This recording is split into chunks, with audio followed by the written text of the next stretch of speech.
میرا محبوب ہو، جو مجھے چاہے جسے میں چاہوں، جو مجھے پکارے جسے میں پکاروں، جو میرے جلوے دیکھے جس کا جمال میں دیکھوں۔ تو میرے اللہ نے سب سے پہلے اپنے محبوب کے نور کو خلق کر دیا، اور یہ داستان یہاں رکتی نہیں۔ پھر رب نے یہ چاہا کہ اب میرے محبوب کا جلوہ 400 دکھائی بھی دے، اور میرے اللہ نے پھر اس کائنات کو بنایا بھی خوب، اسے سجایا بھی خوب، اور نظام کائنات کو چلایا بھی خوب۔ اور اللہ نے جس جوہر کو خلق کیا اس نے سب سے پہلے اللہ کی تسبیح بیان کی ہے۔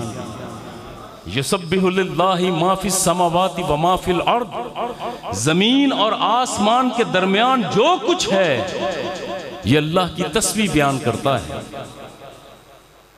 بات ذرا مختصر نہ کر دوں، بات آپ تک پہنچ جائے، ذرا سنبھال لیجئے گا۔ جس کی تعریف کائنات کا ذرہ ذرہ کرے وہ خدا ہے، اور جس کی تعریف خود خدا کرے وہ خدا کا مصطفیٰ ہے۔ اور یہ داستان محبت یہاں رکتی نہیں۔ اللہ نے چاہا کہ اب میرے محبوب کا حسن و جمال و کمال بے نقاب و بے حجاب ظاہر ہو جائے، تو اللہ نے اپنے محبوب کے نور کو سب سے پہلے اپنے آدم کی پیشانی میں رکھا۔ حضرت آدم کی پیشانی میں نور محبوب خدا چمکا اور خوب چمکا، پھر یہ پاک طیب طاہر پیشانیوں سے ہوتا ہوا یہ نور پہنچا تھا تو حضرت عدو تک پہنچا تھا۔ پھر یہ نور، اور اب چونکہ میں ذکر کرنے لگا ہوں حضور کے اجداد کا، اور دل چاہتا ہے کہ یہ ذکر میں اکیلا نہ کروں، ساتھ آپ کا ہوگا، بات کرنے کا لطف مجھے آئے گا، سننے کا سرور آپ کو آئے گا۔ محبوب خدا کا نور جو پیشانی آدم میں چمکا، یہ پاک طیب طاہر پیشانیوں سے ہوتا ہوا پہنچا تھا تو حضرت عدو تک پہنچا۔ پھر وہ نور حضرت عدو نے عدنان کو دیا، عدنان نے معد کو دیا، معد نے نزار کو دیا، نزار نے مزر کو دیا، مزر نے الیاس کو دیا، الیاس نے مدرکہ کو دیا، مدرکہ نے خزیمہ کو دیا، خزیمہ نے کنانہ کو دیا، کنانہ نے نظر کو دیا، نظر نے مالک کو دیا، مالک نے فہر کو دیا، فہر نے غالب کو دیا، غالب نے لوئج کو دیا، لوئی نے مرہ کو دیا، مرہ نے قصہ کو دیا، قصہ نے کلاب کو دیا، کلاب نے عبد مناف کو دیا، عبد مناف نے یہی نور حضرت ہاشم کو دیا، ہاشم نے عبد المطلب کو دیا، عبد المطلب نے یہی نور حضرت عبداللہ کو دیا، اور پھر یہاں سے وہ کمپل پھوٹی اور پھول رنما ہوا، جس کی ولادت کی قسم قرآن نے وَوَالِدُ وَمَا وَلَدْ سے ارشاد فرمائی، اور جس کے شہر کی قسم لا اقسم بہذا البلد سے ارشاد فرمائی۔ یہ ہے داستان محبت الہیہ۔ ہر صاحب ایمان نے اپنے رنگ میں ذکر کیا ہے، اپنے ذوق کے ساتھ مدحت محبوب خدا ہر صاحب ذوق نے کی۔ ایک آواز تو اٹھی تھی بریلی سے، نعمتیں بانٹتا جس سمت وہ ذیشان گیا، ساتھ ہی منشی رحمت کا قلم دان گیا، جان و دل ہوش و خرد سب تو مدینے پہنچے، تم نہیں چلتے رضا سارا تو سامان گیا۔ اور ایسے ہی محبت بھری آواز فارس کے صحراؤں سے ابھری، ہما آہوان صحرا سرے خود نہادہ برکف، با امید آنکھ روزے بشکار خواہی آمد۔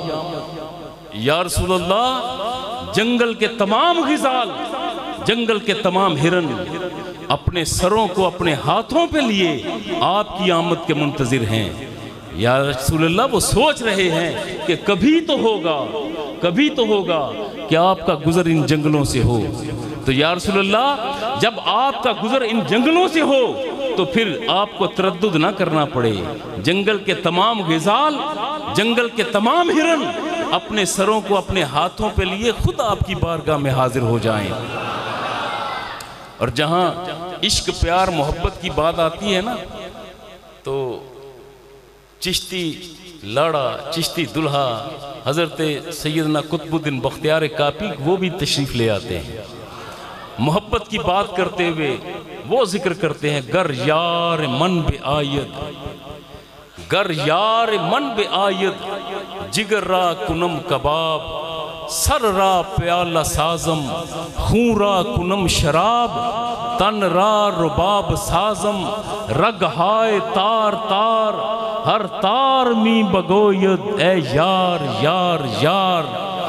ذرا ترجمہ سنیے اور سرور لیجئے گا. آپ ذکر فرماتے ہیں گر یار من بے آید اگر میرا محبوب آ جائے گر یار من بے آید جگر را کنم کباب. لوگو ایک مرتبہ میرا محبوب میرا سوہنا سانول میرا مٹھڑا سانول میرا دلبر میرا محبوب ایک مرتبہ میرے دل کے سونے ویڑھے میں جلوہ گری فرمائے تو صحیح آئے تو صحیح. ایک مرتبہ میرا محبوب آئے تو اس کی آمد کی خوشی میں اپنے جگر کے کباب تیار کر دوں.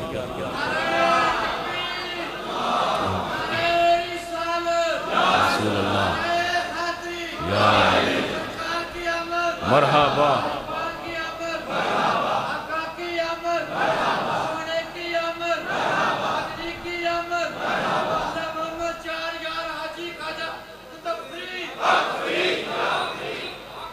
گر یار من بے آید جگر را کنم کباب سر را پیالہ سازم خون را کنم شراب.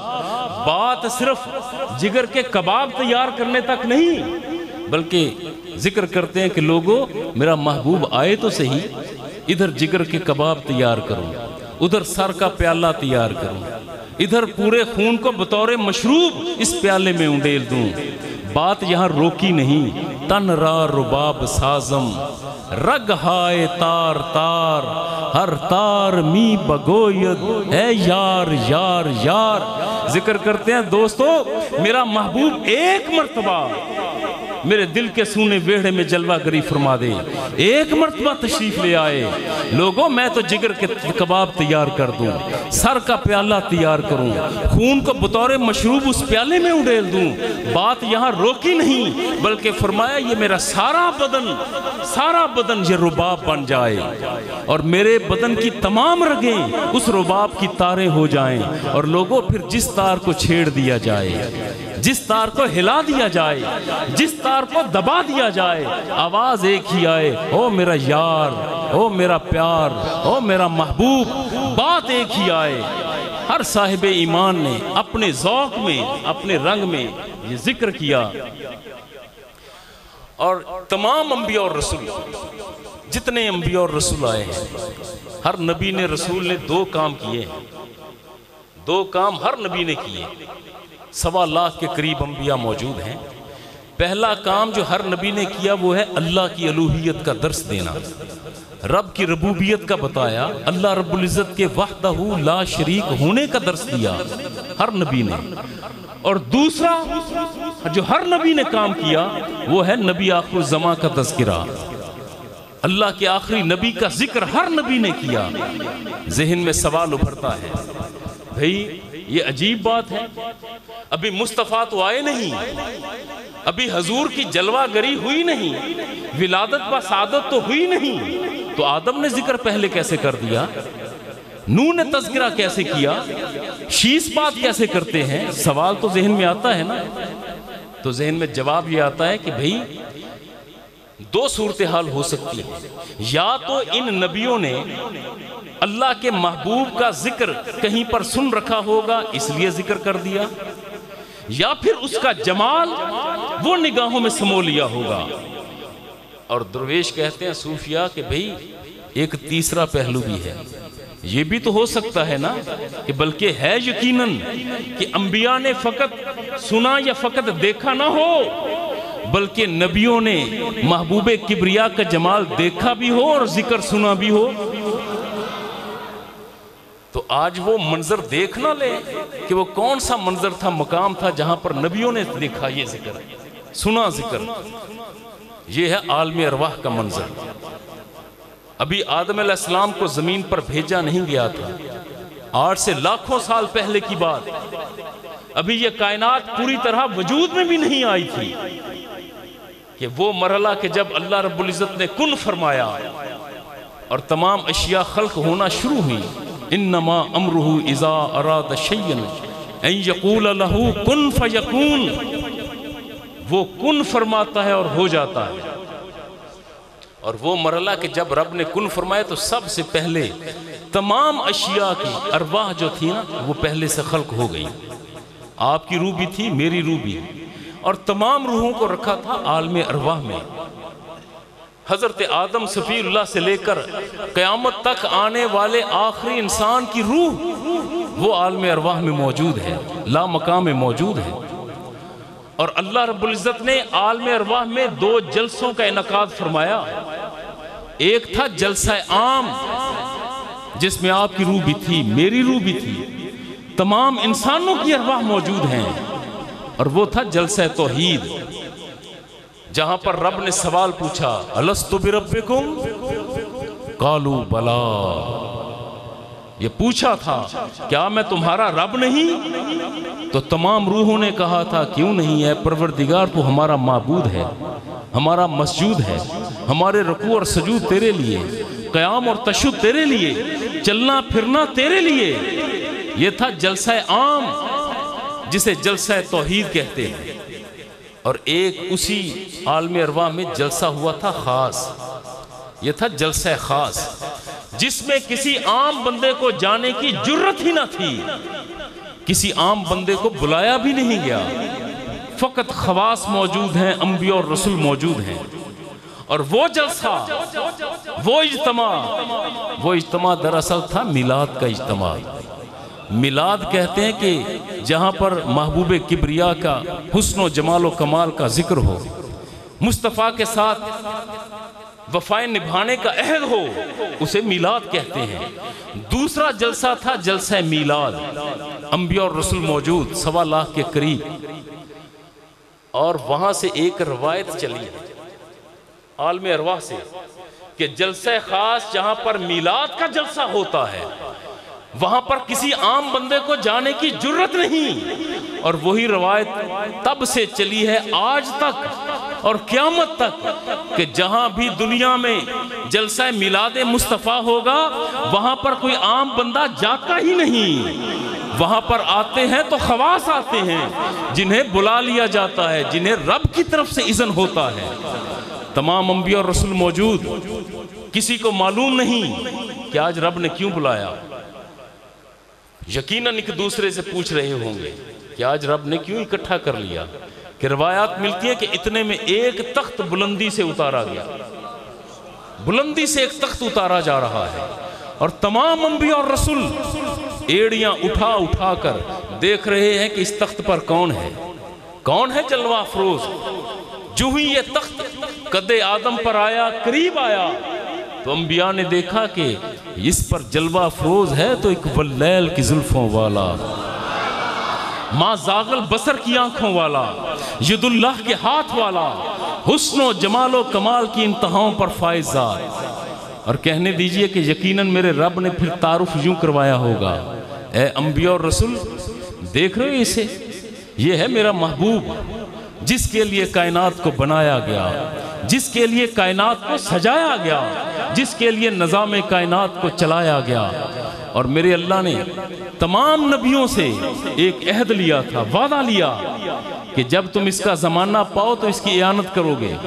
تمام نبیوں نے کہا اے اللہ وعدہ کر لیا، ہم اس کی اعانت کریں گے، اس کا ذکر کریں گے، اس کی مدد کریں گے. ایک وعدہ آپ نے بھی کیا، میں نے بھی کیا. نہ آپ کو وعدہ یاد ہے نہ مجھے یاد، نہ وہ منظر یاد، مگر نبی تو نہیں بھولتا، رسول تو نہیں بھولتا.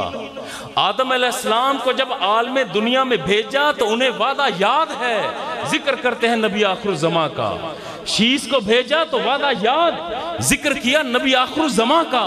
ہر نبی نے تذکرہ کیا نبی آخر الزماں کا. مگر سوال اپنی جگہ پر موجود ہے. سوال یہ ہے کہ بھئی عالم ارواح میں وعدہ تو یہ کیا تھا کہ جب اس کا زمانہ پائیں گے تو اعانت کریں گے. ابھی مصطفیٰ تو آئے نہیں, ان کی تو جلوہ گری ہوئی نہیں, تو ذکر پہلے کیسے کر دیا کہ اے بندگان خدا غلطی ہمیں ہو سکتی ہے, انبیاء کو غلط فہمی نہیں ہوتی. اس بات کا جواب ایک ہی ذہن میں آتا ہے کہ جس دور میں آدم آئے ہیں زمانہ وہ بھی مصطفیٰ کا ہے, جس دور میں شیس آئے زمانہ مصطفیٰ کا ہے. یہ کہنے دیجئے کہ ازل سے ابد تک کا تمام دور در حقیقت زمانہ مصطفیٰ کا ہے. مدحت محبوب خدا اللہ رب العزت نے بھی فرمائی, اور قرآن مقدس پورے کا پورا میرے نبی کی مدحت میں ہے. وَسِرَاجٌ مُنِيرًا. یہ ایک آیہ مبارکہ کے دو الفاظ چند حروف پڑھے, پہلے پوری آیہ مبارکہ سن لیجئے گا, پھر اس پر بھی بإذن اللہ جو بات ذہن میں ہے وہ عرض کر دوں گا. آیت مبارک تو پوری ہے, یا ایہا النبی انا ارسلناک شاہدا ومبشرا ونذیرا وداعیا الی اللہ باذنہ وسراجا منیرا. اے نبی, ہم نے آپ کو شاہد بنا کر بھیجا, بشیر بنا کر بھیجا, نذیر بنا کر بھیجا, باذن اللہ دعوت دینے والا بنا کر بھیجا, اور آپ کو سراج منیر بنا کر بھیجا. ترجمہ اور تفسیر اگر کی جائے تو پھر یوں بات ہوگی, یا ایہا النبیو, اے غیب کی خبریں دینے والے, یا ایہا النبیو, اے غیب کی خبریں دینے والے, ہم نے آپ کو گواہی دینے والا بنا کر بھیجا, آپ کو خوشخبری سنانے والا بنا کر بھیجا, آپ کو ڈرانے والا بنا کر بھیجا, اور اللہ کی طرف دعوت دینے والا بنا کر بھیجا. وَسِرَاجٌ مُنِيرًا, اور روشن آفتاب, روشن چراغ بنا کر بھیجا. اب آغاز کرتا ہوں میں سراج منیرہ سے. سراج منیرہ عربی میں سراج کہتے ہیں, دو معنی دیتا ہے سراج. ایک معنی ہے آفتاب کا, سورج کا, اور دوسرا ہے چراغ کا. اور اگر خالصتاً اس انداز میں بات کی جائے کہ بھی بات سورج کی ہو تو بڑا آسان تھا کہ رب فرما دیتا وَشَمْسٌ مُنِيرًا, کیونکہ شمس کا مطلب صرف سورج ہے اور کوئی نہیں. شمس منیرہ کہہ دیتا. اگر صرف چراغ کہنا مقصود ہوتا تو چراغ مصباح بھی ہے, مصباح منیرہ کہا جاتا. رب نے نہ شمس منیرہ فرمایا نہ مصباح منیرہ فرمایا, رب نے فرمایا سراج منیرہ. اگر شمس منیرہ ہوتا تو سورج تو چمکتا ہے دن کے وقت, کہ اے محبوب آپ روشن آفتاب ہیں تو رات محروم رہ جاتی. اور اگر فرمایا جاتا مصباح منیرہ کہ آپ رات کا روشن چراغ ہیں, رات کو چراغ جلتا ہے, دن کو معدوم ہوتا ہے.